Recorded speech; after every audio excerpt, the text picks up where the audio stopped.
My dear Indigenous brothers and sisters, the historic UN Declaration on the Rights of Indigenous Peoples was adopted 13 years ago, yet little or no progress has been made.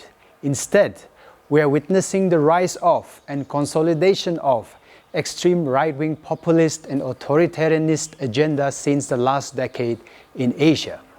Civic space has shrunk rapidly, and the ability of civil society to use political institutions to resolve conflicts and the access to justice have become ineffective.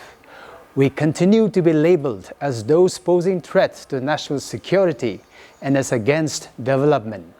But we are propagating for a vision of a democratic society that is truly inclusive and plural in both political and legal sense.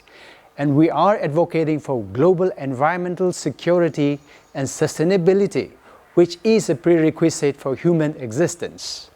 The UNDRIP is a witness to our position and call.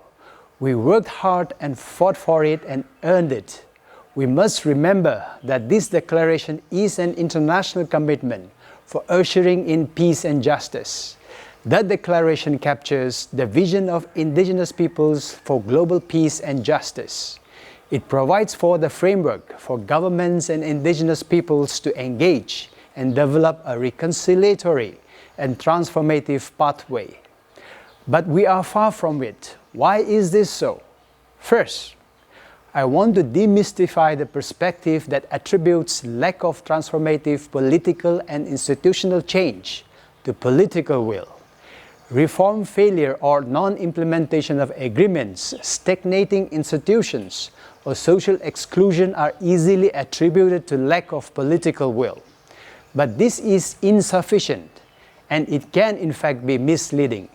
An absence of political will is, in most cases, an indication of the presence of political will in another direction or in support of the status quo.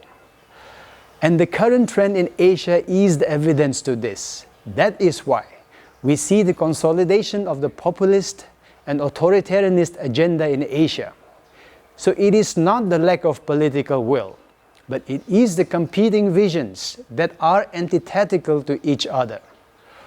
We do not subscribe to the populist or authoritarianist agenda. In fact, we will struggle and defeat them. We still stand by our commitment made implicit in the adoption of the UN Declaration on the Rights of Indigenous Peoples. Our vision is sacred, and our struggles and sacrifices are incomplete without forgiveness and reconciliation. We believe in reciprocity and embracing a common vision that is noble and whole for diverse societies. Our journey may be long and arduous, but we are strengthened by the growing number of indigenous women and youth and their leadership in the movement.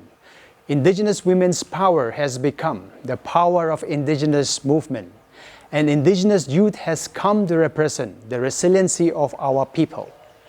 Further, we know that many share our noble vision. So let us continue to walk together on this path where peace and justice will surely kiss.